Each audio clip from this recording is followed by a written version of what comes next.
Lilo and Stitch was one of my favorite Disney franchises to watch growing up, and so was High School Musical. We're all in this together.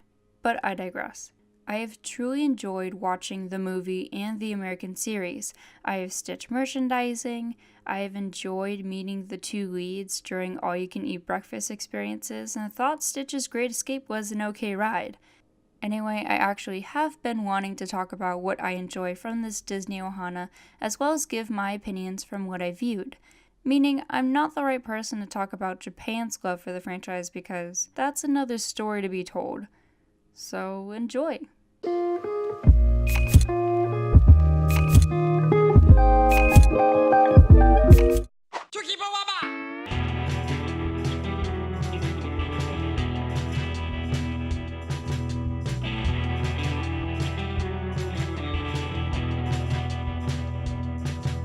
Directed by Dean DeBlois and Chris Sanders, this film was a beloved animated piece that was a viewing pleasure for a post-Disney Renaissance audience, and also marked the beginning for the larger franchise to come. If you don't know the premise of the film, the story starts off in the depths of outer space, where Jumba Jookiba, a crazed scientist known for his illegal genetic experimentation, has just created Experiment 626. In the midst of chaos ensuing, Stitch manages to escape from their top security out of a spaceship and be simultaneously sent to Earth, then crash landing onto Kauai, one of the many Hawaiian islands among the state. As Jumba and his comedic relief of a sidekick, / an employee of the alien armada Pleakley, set a course to find him, Lilo and Nani, two sisters living on the island, are adjusting to life after the passing of their parents.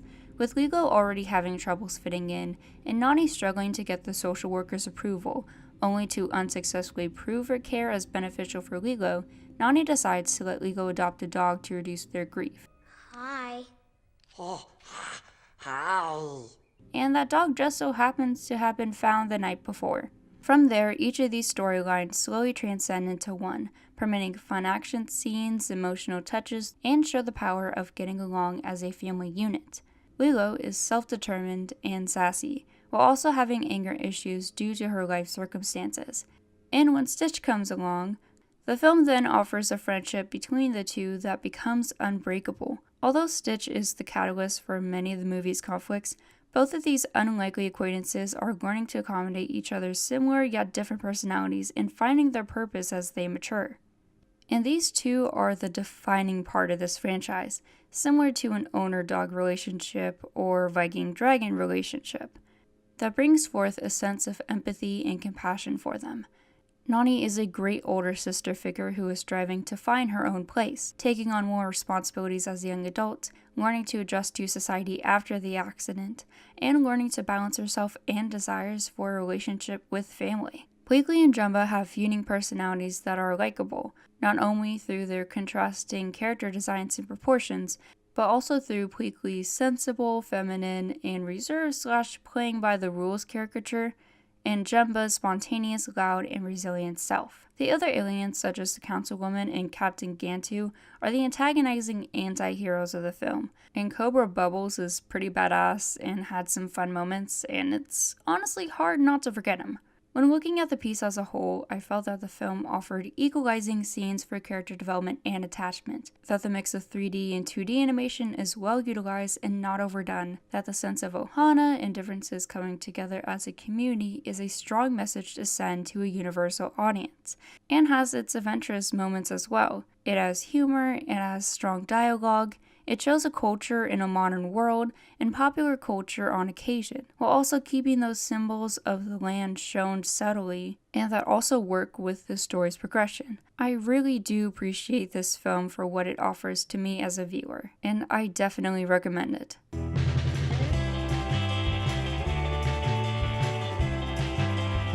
I don't entirely recommend this film. Yeah, I know that's contradictory, but allow me to explain simply that imagine the progress Stitch made from being an experiment to a being with belonging and a self-awareness for maintaining civil behavior. Now imagine all of that being reversed for stakes. Yeah, its sequel is a forgetful direct-to-DVD feature that I actually didn't know existed for a while, and it didn't impress. The story has Lilo and Stitch already having an established relationship, From the start, we are told that Stitch has nightmares of turning back to his old self. We find that Stitch begins glitching and causing mischief like he initially did. The only one being completely aware of this is his creator, who finds that the glitch is in response to its life-threatening technicalities, and he never tells the other characters about the urgency. Throughout the film, Stitch is endlessly presenting effort to prove to Lilo and society that he is the better Stitch, that he's a better individual, yet can't help but have his glitch overpower that, meaning he's showing he's a changed individual, but those born tendencies are still existent, which isn't a bad message, but as I mentioned, the urgency is dragged to the end and it's evident Stitch will be okay. Also, the sequel tries to focus on the side characters of the film, specifically the hula class teacher and Myrtle and her posse, even with their minor role in the first, showing Lilo's challenges fitting in amongst the group and her side hobby of hula helping her belong. The ultimate goal was of this larger plot point of a competition amongst the girls. And Lilo's mother, surprise, was taught by her same hula teacher and won a similar competition as a young girl. The intention of this being brought up is nice, since the instructor is offering a motivating chance for redemption, and we didn't see much screen time of him beforehand. But like Stitch's non-comeback from the glitch, she doesn't succeed either. So, what was the point in trying to make the plot deepen itself? Moreover, Myrtle actually annoys me in the franchise because of how she's written as a generic popular girl with parents who have money cliche. I don't know, I just don't really like her. That's also not to say that there aren't great moments. I thought the scene with Jumba and Bleakley disguised as their relatives was cute. Lilo and Nani have a sweet moment reflecting on the relationship they had with their mother. The continuance of Elvis Presley being represented is always great, and the nightmares Stitch has are actually developed pretty well for its time frame. There are also moments that are definitely kid-friendly, and it didn't stretch itself fully as being as emotionally driven as the first. As for the limited budget, the backgrounds are more blended in and remain fairly neutral. The character design is fairly similar but not as detailed, and the color scheme isn't as vivid but still stays true to the animation style. Oh, and they have a different voice actor moving forward for Lilo.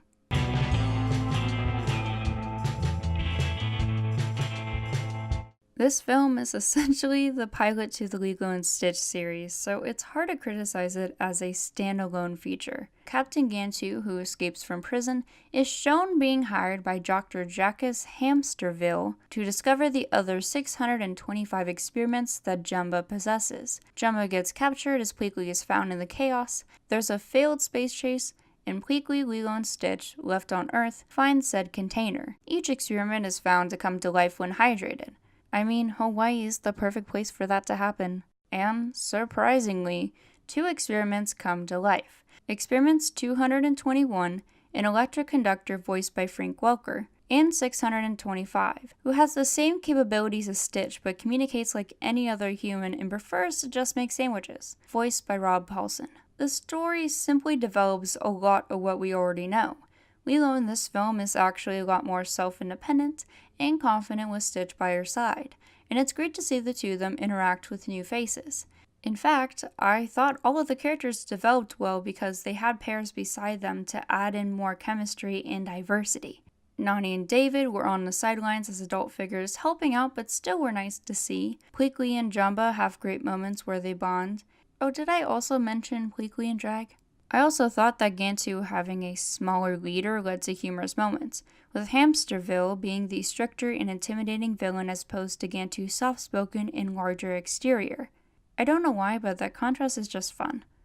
The animation is consistent with the sequel's quality and simple storyline, yet I thought the new characters and foreshadowing elements make it enjoyable for its faster, anticipating pace for how these characters have adjusted to the first film's events. The situational irony and concept and the paired chemistry made for a treat for what's to come, and for the larger reason as to why I came to truly enjoy this franchise in Disney's catalog.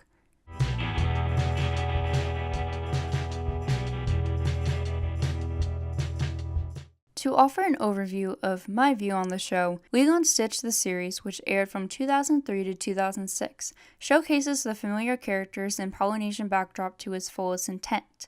In the show, it's up to Lilo and Stitch to find the remaining 623 experiments in their quest to having them belong amongst the island of Kauai. with crazy hijinks, humorous and tender moments, and endless imagination that came through the experiments in their character designs. It was a show I was obsessed with. Even considering other Disney-adapted shows, I felt that the way Disney built up the larger universe made for even more surprises and also encompassed a clear vision of the overextending Ohana. A lot of the quest finding felt endless like other shows such as Pokemon, where the possibilities for what could be discovered would be revealed over time. The idea of the hero's journey coming through fun storytelling, even with its limited landscape and TV budget, made for a great show in the channel's animation lineup. It was also great because Lilo was among other well-developed female characters on the channel, and Stitch being among other colorful cast members, and his finding a friendship with his own kind is great to see firsthand. The other cast members have great moments that are added well on the show, but didn't compare to how joyful it was to see the two main protagonists of the franchise having starring recognition here. The series, although it didn't last long, led to a great climax that I hold close to my heart. And even after watching it again, I found myself re-realizing my love for the franchise as a whole. But for context, this next film was the epic continuance of the franchise, and also a fun film that concluded the show's storyline. This film being another direct-to-DVD feature known as Leroy and Stitch.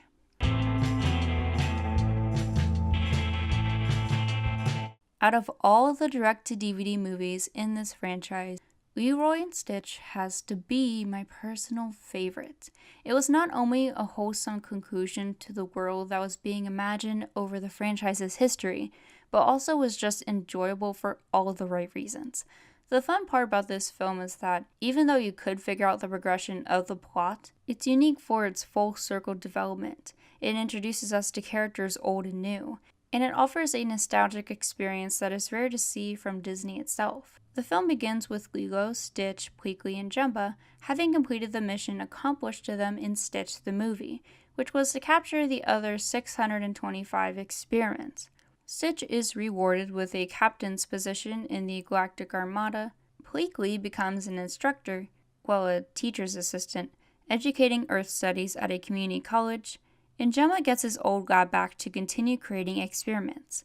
Ultimately, Lilo is left with her newfound family wanting to move forward to greater opportunities, and that decision to let them pursue those self-interests rather than being there for her and Nani in Hawaii leads up to the major theme brought up in her story. As their added members of the Ohana head off in their new positions, Jumba still has the blueprints of Stitch's experimentation and decides to work on a replicated version of 626. Hamsterville, meanwhile, escapes prison thanks to Gantu, who has a more comedic psychic role in this, and both villains arrive to Jumba's lab and force him to create Experiment 627, Leroy, aka a more antagonistic clone of Stitch.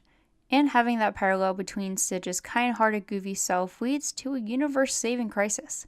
As we've seen in Stitch Has a Glitch, the series events are reversed as Leroy captures the experiments on the Hawaiian island, only to have Lilo come in to find that things are going abnormally wrong. And from there, craziness, awe, and creativity enter in to allow the franchise to come together in its own way. It does reverse the show, but it's a much better improvement to that formulated storyline. Even though it does carry similar vibes from its animation to its carrying arc, it also felt really cinematic in how expansive it carried itself through the story. In addition, they definitely embraced the 3D animation here, and it truly shows. In fact, the simplicity that leads to an anticipated sequence of action and song. It took its time to set the simple plot of characters separating, coming together for a common cause, and finding that being together is worth putting aside own interests for a group effort. Even the very last shot of the film perfectly captures the newly found Ohana that Lilo and Nani lacked in the first film. In many ways, having these picture-taken moments in the film showed that these memories will forever be with the viewers as well. Lilo and Stitch is beloved for many reasons. It showcases ideal themes of family or Ohana. Ohana means family. Family means nobody gets left behind. Or forgotten. Belonging, sense of identity, loss and recovery, redemption from mistakes, and that allowance of change, among others. It shares the culture of Hawaii and was a great representation of a contemporary way of life that would be seen in other Disney properties that are ethnically diverse. The mix of tragedy and comedy, as well as the other juxtapositions found in the films, carry differing plot changes that are balanced really well and allow for a fair perception of life itself. It shows characters that are unique and alien, but are different and construct a larger universe that exists on Earth and beyond. They are fun to watch because of the passion shown through its entertaining and empathetic drawings. They're all delightful. Well, almost all of them. Lastly, this story especially succeeds from being character-driven. We've seen media in the past that show an emphasis on characters guiding the story and tone, but the adoration for all of these lovable, engaging aliens and people are deserved for their fictional authenticity. You can truly picture them in real life, and each of them show social commentary on those of difference and what's seen as typical. Even if the stories on the whole are flawed, I find myself continuing to remember these characters from memory, and the connectivity they've had on how I reflect on my personal adversities and cultural background. The franchise's welcoming presence is not only endearing, but also allows for anyone and everyone to be loving to this ohana. And I couldn't be happier to consider Lilo & Stitch a piece of cinema that I will continue to cherish amidst the many other Disney features to come.